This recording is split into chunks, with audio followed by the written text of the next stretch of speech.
हाय अरे गुप्ता जी, क्या हमारी जिसे कहते हैं दुखती रग पे हाथ रख दिए हो। मुंबई मिरर इंडिया का ना एक न्यूज़पेपर है, उसमें गौरव गुप्ता उन्होंने एक आर्टिकल लिखा है। और यार इस आर्टिकल का तो टाइटल ही मार देने वाले हैं। इसका टाइटल है from cornered tigers to clueless cubs. और ये ना ये जो आर्टिकल है ना, ये आर्टिकल कम है और एक पड़ोसी की तरफ से ना आप कह लें शिकवा ज़्यादा है। गौरव गुप्ता जैसे एक नहीं, बहुत से इंडियंस हैं जो कि ना आपकी पाकिस्तान की क्रिकेट का जो टर्मोइल है ना, उसे देखकर दिल में दुखी बहुत है। अनफॉर्चुनेट है कि ठीक है, ओपनली उस तरीके से बात नहीं कर सकते। गुप्ता जी तो टाइम्स ऑफ इंडिया के साथ भी काम करते हैं, तो चूंकि लेखक हैं, राइटर हैं बड़े ज़बरदस्त, तो उन्होंने तो आर्टिकल चेप दिया। मुझे बहुत मैसेजेस वगैरह आते हैं इंडियन क्रिकेट फैंस के, वो कहते हैं कि यार आपकी क्रिकेट जो है वो स्ट्रांग होनी बहुत ज़रूरी है। इस आर्टिकल में बड़े दो तीन उन्होंने बड़े ज़बरदस्त किस्म के रेफरेंसेस दिए हैं बड़े प्लेयर्स के, जो पाकिस्तान की क्रिकेट को लेकर ना वो कहते हैं कि ये वो ऊपर जानी चाहिए। तो गुप्ता जी का ये जो आर्टिकल है ना यार, ये कसम खुदा की पढ़ने से ताल्लुक़ रखता है और मुझे बहुत, जिसे कहते हैं ना, बड़ा इंसाइटफुल आर्टिकल है। मतलब बातें वही हैं, लेकिन द वे एक इंडियन के मुंह से जब आप सुनते हैं ना अपनी क्रिकेट के बारे में, और वो भी कंसर्निंग वे में, तो वो मतलब इट्स मोर लाइक अबे क्या कर रहे हो ग्रोसरी वालों, उठो, क्या कर रहे हो यार, तुम लोगों को उठना चाहिए, तुम लोगों के बगैर मज़ा नहीं आ रहा। ये बेसिकली एसेंस मैं आपको बता रहा हूँ इस आर्टिकल का। अब गुप्ता जी बेसिकली कहते हैं कि यार मतलब वेस्ट इंडीज़ से जो आप 202 रन से आ रहे हैं, ये दिस इज़ आफ्टर 91, 34 साल बाद आप वेस्ट इंडीज़ से सीरीज़ आ रहे हैं। This is not the Pakistan cricket के जिसको हम जानते हैं वो। और एंड ही सेड कि यार ये कोई ना कहे कि भाई पाकिस्तान जो है ना, वो इस साइड के मैड क्रिकेटिंग नेशन है। लाहौर से कराची, फैसलाबाद, मुल्तान, मतलब खैबर से कराची तक ये पूरी बेल्ट पाकिस्तान की जो कवर होती है, ही सेड कि यहाँ पे क्रिकेट का बहुत जुनून है। जब ऐसी जुनूनी नेशन की टीम अच्छा ना परफॉर्म कर रही हो तो यार वो बुरा लगता है। प्लस ही सेड कि यार आपका प्रॉब्लम ये है कि फेलियर जो है ना वो इनएविटेबल हो जाता है, यानी कि आप फेलियर से नहीं बच सकते कि जब आपके पास प्लानिंग नहीं है, और अगर प्लानिंग है तो वो कंसिस्टेंट नहीं है। अब चूंकि प्लानिंग नहीं है या वो कंसिस्टेंट नहीं है तो आपकी स्टेबिलिटी नहीं आएगी। मिसाल के तौर के ऊपर गुप्ता जी लिखती हैं कि जी सिंस 2021, और ये मैं पहले भी कई दफ़ा मेंशन कर चुका हूँ, आपने 8 हेड कोचेस चेंज किए हैं 2021 से अभी तक, ठीक है। उसमें जनाब मिसबा उल हक, सकलैन मुश्ताक, ग्रांट ब्रैडबर्न, अच्छा, Mickey Arthur, Mohammad Hafeez, Gary Kirsten, Jason Gillespie और अब माइक हैसन, इतने आपने कोचेस चेंज किए हैं। अच्छा, फिर आपने 5 कप्तान चेंज किए हैं, बाबर शाहीन, बाबर रिजवान, सलमान अली आगा। अच्छा, आपके पीसीबी के चेयरमैन चेंज हुए, रमीज़, नजम सेठी, जका अशरफ और अब मोहसिन नकवी। इतनी चेंजेस हुई हैं ये पिछले तकरीबन 4-5 सालों में पाकिस्तान की क्रिकेट के अंदर, कि एक जिसे कहते हैं ना अफरा तफरी का माहौल है। और जब इतना कुछ हो रहा हो तो फिर कैसे चीज़ें स्टेबल रहेंगी। यहाँ पे ही मेंशन्ड एक आईपीएल सोर्स को उन्होंने कोट किया है कि जब गैरी कस्टन ने गुजरात टाइटंस छोड़ी थी फॉर पाकिस्तान क्रिकेट टीम, तो किसी बंदे ने गैरी कस्टन को कहा था कि 6 महीने, गैरी 6 महीने बाद ना तुम सीवी लेकर जॉब सर्चिंग कर रहे होगे। 2 साल का कॉन्ट्रैक्ट किया था गैरी कस्टन के साथ, 2-3 साल का पीसीबी ने, और ऐसे ही हुआ 6 महीने बाद गैरी कस्टन जो है वो पाकिस्तान की क्रिकेट छोड़ के चला गया। ये बिल्कुल ठीक आर्टिकल लिखा हुआ है, इसमें जो चीज़ें पॉइंट आउट की गई हैं बिल्कुल ठीक की गई हैं। गैरी कस्टन जैसे बंदे को हम लोगों ने अपनी क्रिकेट से जलील करके निकाल दिया यार, फॉर नो डकिंग रीज़न। एम ही उसके अगेंस्ट वो एक मोटा सा, वो लाहौर का एक है सुअर सा, उसको बिठाकर प्रोग्राम्स में उसके ख़िलाफ़ एक पूरी कैंपेन रन की गई, बाकी भी उसमें शामिल हो गए और इवेंचुअली गैरी कस्टन को जाना पड़ा। और गैरी कस्टन की पीसीबी में किसी के साथ नहीं बनती होगी, ये सारी कहानी हुई है।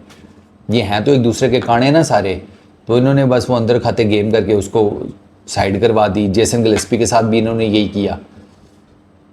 जेसन गिलेस्पी ने तो सीधा सीधा ट्वीट करके इल्ज़ामात लगाए हैं। उन्होंने बताया, उसने तो कहा है कि ये बंदा मेरे अगेंस्ट साजिश कर रहा था। आपको पता ही है किसका उसने नाम लिया है, जिसका नाम लिया वो इस टाइम क्रिकेट में रुएं रवां है पीसीबी का, ठीक है। अच्छा, फिर वो इसी आर्टिकल में लिखते हैं कि पाकिस्तान में टैलेंट का कोई प्रॉब्लम नहीं है। गुप्ता जी भी कह रहे हैं, हमारे यहाँ पे कहा जाता है ना टैलेंट नहीं है, टैलेंट नहीं है, टैलेंट नहीं है। साले वो पूरे जिसे कहते हैं गंज मंडी दे हो, पाकिस्तान में टैलेंट नहीं है हैं। 25 करोड़ अवाम है, हमारी माओ ने क्रिकेटर जनने बंद कर दी हैं। जो सबसे ज़्यादा स्पोर्ट्स यहाँ पे पसंद की जाती है, खेली जाती है, उसमें टैलेंट नहीं आ रहा। क्यों हैं?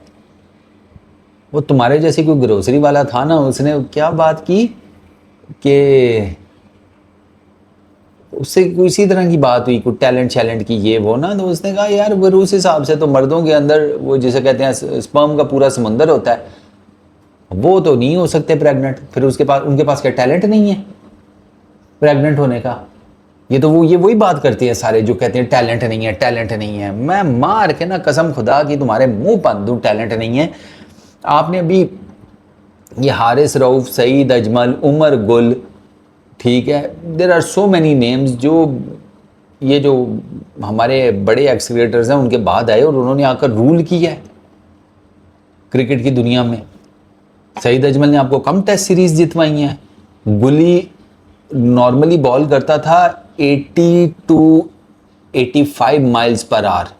उमर गुल नॉर्मल सीरीज वगैरह में, वर्ल्ड कप्स आते थे ना, मेजर टूर्नामेंट्स आते थे, गुली use to ball 90 miles per hour plus. आप कहते हैं टैलेंट नहीं है। अच्छा, आपने अभी इस आर्टिकल में लिखा हुआ है कि आपने ऑस्ट्रेलिया को 2-1 से मारा। हारिस रऊफ ने 5 विकेटें ली एडिलेड में। 163 पे आपने ऑस्ट्रेलिया को बुक कर दिया। शाहीन नसीम ने बॉलिंग की, 140 पे ऑस्ट्रेलिया को बुक कर दिया। ओडीआईज में आप 2-1 से वो ओडीआई सीरीज जीते। दिसंबर पीछे आपने साउथ अफ्रीका को वाइट वॉश किया। आप हिस्ट्री की पहली टीम बन गए जिन्होंने साउथ अफ्रीका को उनकी होम सीरीज में वाइट वॉश किया। आप कहते हैं टैलेंट नहीं है। ई सेड कि आपने 2021 का जिसे कहते हैं वर्ल्ड T20, उसमें आपने इंडिया को 10 विकेटों से हराया। शाहीन ने टॉप ऑर्डर फारिग कर दिया था जिसे कहते हैं इंडियन बैटिंग लाइनअप का दुबई के अंदर। आप 2017 की जिसे कहते हैं चैंपियंस ट्रॉफी जीते हुए हैं। ये कैसे हो सकता है कि आपके पास टैलेंट नहीं है? आपके पास टैलेंट है, आपके पास सिस्टम नहीं है जो इस टैलेंट को ना निखारे। बेसिकली ये प्रॉब्लम है। टैलेंट है, उस टैलेंट को पॉलिश करने वाला सिस्टम जो है ना वो फरसूदा हो चुका है।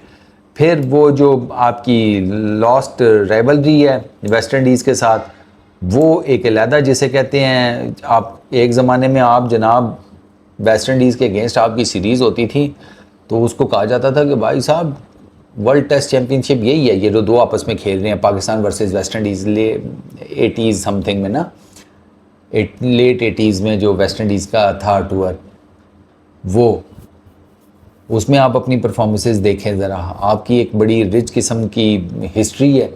आपके बारे में जो जस्टिन लैंगर है उसने दिसंबर 2024 में टाइम्स ऑफ इंडिया में स्टेटमेंट दी थी कि world cricket needs a strong Pakistan to be a better place. आपकी क्रिकेट के गिर्द दुनिया की क्रिकेट घूमती है। आप माने या ना माने, लोग आपकी क्रिकेट देखते हैं और लोग आपकी क्रिकेट चाहते हैं कि यार वो जिसे कहते हैं एक ताकतवर बने, आपकी टीम अच्छा परफॉर्म करे। प्लस फिर वो कहते हैं कि भाई आप 92 में आप कॉर्नर टाइगर्स थे। वैसे एक बात बताऊँ, आपने कभी कॉर्नर टाइगर की तस्वीर देखी है? गूगल करना ज़रा। कॉर्नर टाइगर, जब आप किसी ये शेर को या टाइगर को कॉर्नर कर लेते हैं ना, तो सबसे जिसे कहते हैं ना अपना मोस्ट फियरसम हमला वो तब करता है जब उसे पता चल जाता है कि अब मेरे पास भागने या बचत का कोई चांस नहीं है। वो पूरी जान से आपके ऊपर हमलावर होता है।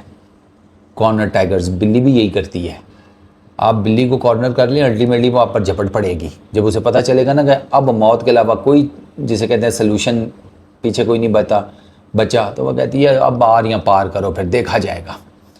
कॉर्नर टाइगर्स की तस्वीरें देखें, फट के चार हो जाती है। गूगल करना ज़रा, आपको पता चलेगा। मैंने अभी रिसेंटली एक देखी है, ओए होए होए होए होए होए, वो तस्वीर सेव कर लेनी चाहिए थी, यकीन करो। दोबारा ढूंढ के सेव करूँगा मैं लगाऊंगा उसको अपने इंस्टा पे, ताकि आप लोगों को पता चले। अच्छा, बाकी उन्होंने फिर इसमें आपकी लेगेसी रिकॉल किया कि यार आपके पास किसी ज़माने में इमरान खान था, आपके पास सरफराज नवाज़, वसीम वकार, फजल महमूद, उससे पहले शुएब अख्तर। आपकी बॉलिंग की एक बड़ा, जिसे कहते हैं, रिच कल्चर रहा है। आपको रिवर्स स्विंग आती थी, आपने रिवर्स स्विंग जब आपके पास थी तो दुनिया सारी उसे नौटंकी कहती थी, बॉल टेम्परिंग कहती थी, गलत तरीके से जिसे कहते हैं गेंद बनाकर बॉलिंग करना इलीगल कहती थी, फलाना टिमकाना कहती थी। और ये रवि गुप्ता जी ने इस पर लिखा हुआ है कि वो जब दुनिया के पास आई, मतलब उन्होंने तो आर्ट ही लिखा है, लेकिन जब दुनिया के पास आई तो इसका नाम आर्ट हो गया। ठीक है ना। ये मतलब ये इनकी मुनाफकत चेक करो। जब इनको नहीं करनी आती थी ना ये गोरों को, अक्सर लोग मुझसे पूछते हैं ना कि यार नॉर्मली हमने देखा है कि जब कोई देसी टीम खेल रही हो, एशियन टीम, ऑस्ट्रेलिया, इंग्लैंड और ये आगे गोरों की टीमों के अगेंस्ट, तो आप उनको सपोर्ट कर रहे होते हैं, एशियंस को। तो मैं कहता हूँ ये मुनाफकत बड़ी करते रहते हैं ये, इस वजह से मैं इनको नहीं इतना खास सपोर्ट करता। हम जब रिवर्स स्विंग करते थे ये कहते थे इलीगल है, बॉल टेम्परिंग है, ठीक है, ये गलत करते हैं। खुद जब सीख ली ना तो उन्होंने पता क्या किया, उन्होंने कहा ये आर्ट है रिवर्स स्विंग का। वो क्या है वो डायलॉग, आपका कुत्ता टॉमी, हमारा कुत्ता कुत्ता। सही है, ठीक है। फिर हमारे पास स्पिन डिपार्टमेंट में उन्होंने लिखा हुआ यार यू हैड मुश्ताक, सकलैन, अब्दुल कादिर। सकलैन के बारे में तो भाई वो दूसरा उसने ईजाद किया। मुरलीधरन खुद कहता है कि मैंने पता नहीं जब सकलैन से दूसरा सीखा तो उसके बाद मेरा ख्याल है उसने कोई 500-600 विकटें in a very short span of time ली हैं मुरलीधरन ने। ये टेस्ट क्रिकेट की बात हो रही है। 800 विकेट्स में से मुरलीधरन की पहली मेरा ख्याल है 200-300 विकेट्स तो नॉर्मल हैं, एक अच्छा खासा उसको स्पैन ऑफ टाइम लगा है। और आप ऐसे समझ लें कि मुरलीधरन की 800 में से ना पहली 300 विकेट्स जो टेस्ट विकेट्स हैं ना वो आई हैं 10 सालों में, ठीक है। 10 साल बाद उसने सकलैन से दूसरा सीखा, अगली 500 विकेट्स जो है ना वो आई हैं 5 सालों में। मुरलीधरन ने सकलैन से दूसरा सीख कर फिर ये तबाही मचाई। फिर आपके पास ज़हीर अब्बास, एशियन ब्रेडमैन, जावेद मियादाद, मतलब there are so many things, ठीक है। तो ये मतलब यार ज़हीर अब्बास का उन्होंने मेंशन किया हुआ है इस आर्टिकल में कि ज़हीर अब्बास ये कहते हैं कि जब इंडिया पाकिस्तान खेलने आई थी ना, इसमें लिखा तो नहीं हुआ कौन सा जिसे कहते हैं टूर, बट ज़हीर अब्बास कहते हैं कि मैं सो नहीं सका उस पूरी सीरीज़ में। मैं सारी रात ये सोचता रहता था कि मैंने इंडिया के किस बॉलर को किस तरीके से फेस करना है और उसे किस तरीके से मैंने डोमिनेट करना है। बड़ा क्रिकेटर, बड़ा बैट्समैन, वो कंसंट्रेशन का उसके ये लेवल होता है, उसकी रातों की नींदें उड़ जाती हैं। वो फिर सारी रात वो प्लानिंग ही करता रहता है कि मैंने क्या करना है क्या नहीं करना किसी भी ऑपोजिशन के against. It's a really good article यार, मुझे पसंद आया ये आर्टिकल। और मैंने बात फिर मैं वही करूँगा कि ये आर्टिकल ना बेसिकली एक ट्रू क्रिकेट फ़ैन का शिकवा है पाकिस्तान की क्रिकेट टीम से, पाकिस्तान के क्रिकेट बोर्ड से, कि यार प्लीज़ टीम को इतना नीचे मत गिरने दें कि यार हम बिल्कुल ही मायूस हो जाएं पाकिस्तान की क्रिकेट से। तो कोई नहीं, उठेंगे इंशाल्लाह। Zaheer Abbas by the way इसमें लिखा हुआ है कि वो काफ़ी कॉन्फिडेंट है कि जिस दिन इन लड़कों ने डिसाइड किया कि बस हो गया अब उठते हैं, तो उस दिन ये उठ जाएगी टीम। ज़हीर अब्बास को ये लगता है, उन्होंने कोट किया हुआ इस आर्टिकल में गुप्ता जी ने, कि ज़हीर अब्बास को ये लगता है कि पाकिस्तान की क्रिकेट टीम उठ जाएगी द मोमेंट इन लड़कों ने डिसाइड किया कि इनफ इज़ इनफ। तो आई रियली होप कि ट्राई नेशन सीरीज़ और एशिया कप में ये लड़के समझ जाएं और मान लें इस बात को कि इनफ इज़ इनफ, अब जीतना है। इस वीडियो में इतना ही। अपना बहुत ख्याल रखना यार, नेक्स्ट वीडियो में मुलाकात होगी। Peace out.